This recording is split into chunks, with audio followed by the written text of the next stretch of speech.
Alright, this is just going to be a quick explanation sort of about how the full drive system works and whatnot.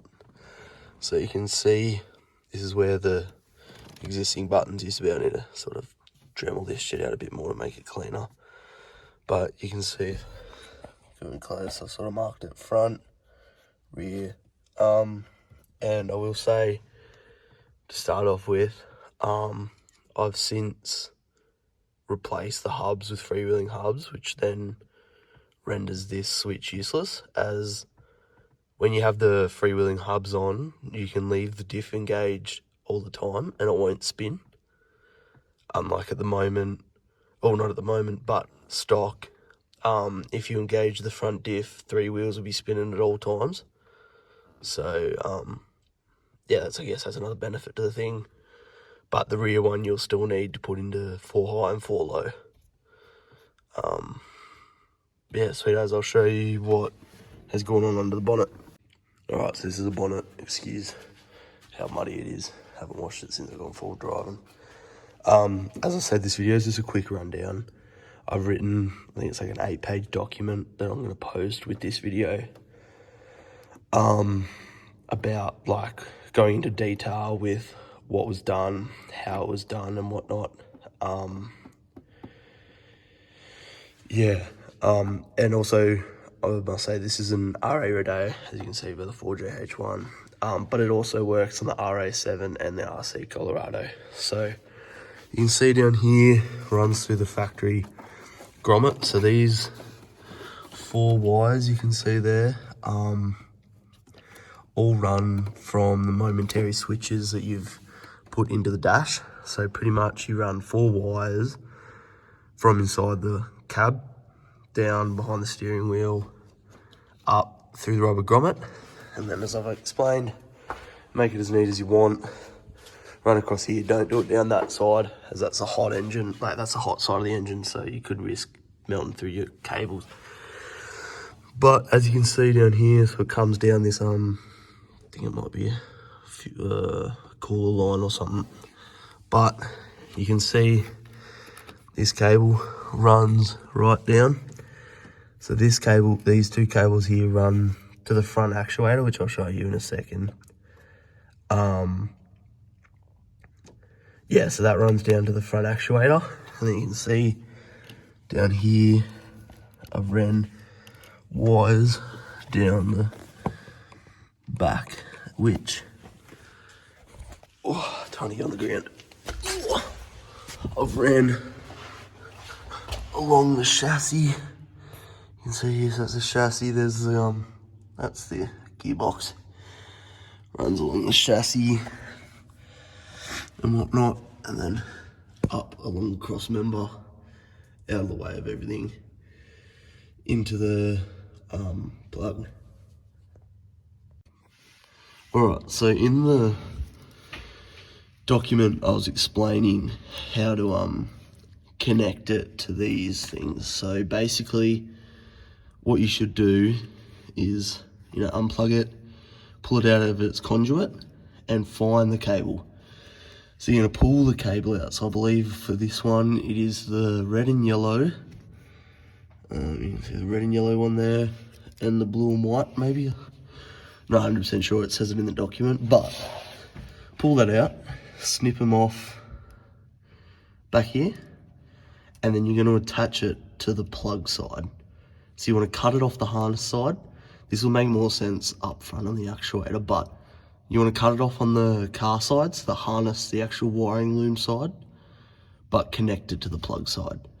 So essentially power will be coming from here, running into the cord and back here. If you attach it to the other side, the power will just be running here and then running back along the circuit, which won't do anything for you. So that's just a quick little thing. Alright, so this is the front. This is the front diff actuator. It's a bit oily and shit down here. Got a fucking nasty oil leak. But you can pretty much see, if I get under here, I've attached it to this plug back here on the loom, same as I was explaining before with the harness side, but plug side of the harness side, if that makes any sense, what I'm explaining. But yeah, so that pretty much connects to there. But as I was saying, you will have to do this to engage it initially. So I'll show you what I mean by that. But I would recommend putting freewheeling hubs, like highly recommend putting freewheeling hubs, because you can do damage to the diff housing, which I'll show you what happened with mine in a minute when I pull this front actuator off. So I've got the front actuator off now, so you can see this part's the front actuator. So basically what this does is there's a little motor in here that spins when power is given to it, and what that does, spins a cog that pushes this along, and so it sits up in there like that, orientated like that, and it'll push it across. You can see up here, that's inside your diff. So this is how they actually engage. Now if you see up in mine, I don't know if you can see this, but that is not meant to be there. And basically what that is because when I didn't have freewheeling hubs, what's happened is it hasn't recognised that it can't push back in. So what has happened, it's gotten stuck on this side, and then it's kept trying to engage and has pushed into the metal here and eaten the metal away.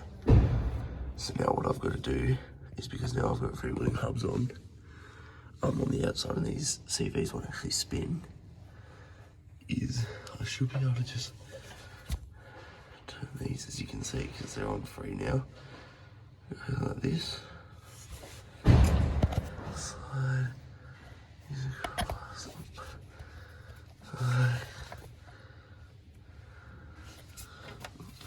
Sorry.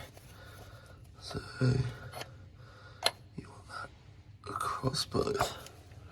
So I believe that is the correct position. So now it's across both sleeves. So now if I spin the CV, it should spin the diff as well. So that's spinning the diff, and that's able to, the CV is able to move to align that, because I have the freewheeling hubs on now, which is why I highly recommend doing it before or in conjunction with wiring the full drive system yourself. All right, real quick, while so I got the front actuator on the front, as you've just seen. I'm gonna get the missus to press this while I'm underneath the car. This side's pretty much to engage it, and I'll show you what happens. But all she's gonna do, I don't know if you can hear it. So you can hear that moving, and then I'm gonna push it back. So that's disengaged. And if you watch the dash, diff lock light comes on. So that's how you know that you're engaging the front diff. Sweet as. Alright, so now you can see that it's in the disengaged position. Babe, can you press the button? So you've just seen that move. Press the other side. Yep, so that's disengaged. Now engage it. So you can see that's moving. So now, because I've got the freewheeling hubs, basically what I'm about to do is reattach this actuator, and some people have welded the actuator actually on there. I don't know, I'm gonna try and not do that just in case something happens. But because I've got the freewheeling hubs, this whole front actuator is pretty much redundant in the fact that it won't actually be moving. It'll just be holding the crown, the slip crown, whatever it's called, on to engage the diff. So I'm just about to slide it back in. I don't know if I'm about to do this, but yeah, can't really do this one-handed, but that's pretty much what I'm about to do. But yeah, sweet as. Alright, now so we know this is front, that's engaged. Now that I've got my freewheeling hubs, that can stay engaged the whole time. I'm honestly thinking about just buying a blocking plate, one of those Nava blocking plates, and just inserting that there. So I've only got the one switch. But now I'll show you what goes on with the rear transfer case. So, and just on accessories at the moment, so you can see, yeah, that's on. Basically, it's in too high at the moment. So if I press and hold this side, which is the engaged side, just give it a listen and you should be able to hear it. So you heard that one click, it goes, you know, whirring, and then it goes click. So that's 4 high. So that's just engaged the front diff through the transfer case. Then you press and hold it again. So that time is a lot longer, you can tell, and there's a louder clunk. That's now in 4 low. So when the car is actually on, what you can do, so I'll disengage it now, so press and hold, so you could hear it. And now that's done. So you had the first click and then the second click. And that's out. So now if I turn the car on,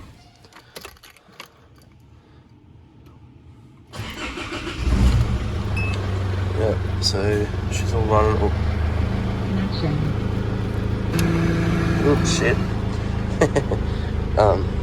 So basically it's in too high at the moment.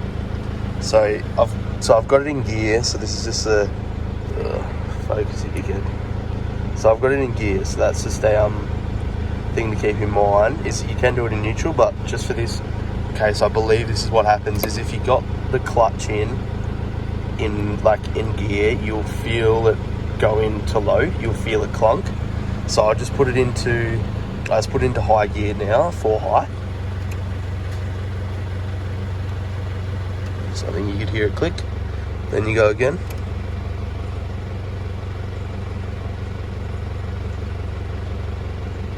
Nope.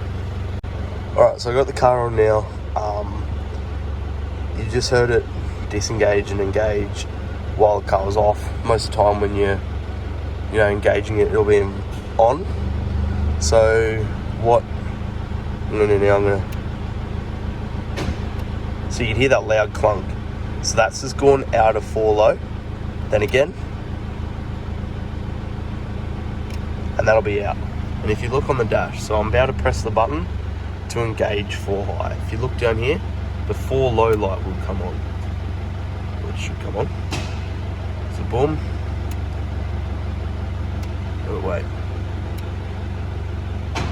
So that's out of 4 low. So you can see I've actually wired the wires for this switch in to the dashboard on the wrong side, if that makes sense. So there's a red and black running from this down to the rear actuator, and I've connected it to the red wire from underneath the seat, which is the TCCM, the transfer case control module, and pretty much I've connected it to the red cable when it should be on the black, because you can see the 4 low light come on when I'm disengaging it, where it should be vice versa.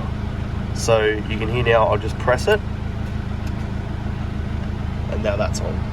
So that'll stay on now because it's in 4 high. Now, if you listen, there should be a big clunk, well, not a big clunk, but a noticeable clunk when I engage 4 low. You'll see the light come on. So you heard that then, that's it in 4 low now. And then if you need to test, chuck it in reverse first and then just slowly let it out. If you're moving quicker than you normally would, so you can see there I've just lightly let off the clutch and I'm moving very quickly. Obviously more torque, I'm in 4 low. So now to disengage it again. Heard that click. I've got my foot on the clutch, which is why it wasn't so pronounced. You can do it either way. Now the light's still on. And now it's out. And now I'm in 2-wheel drive. So that's pretty much it. If you need any hands, let me know. You'll see me on Facebook, whatnot, getting around. Send me a message, private message me. I'm happy to help out. As I said, with this video, there will be a document that I'll release that will have all the information, detailed information of where to run it, wiring diagrams and whatnot. So yeah, have a look at that one, and cheers.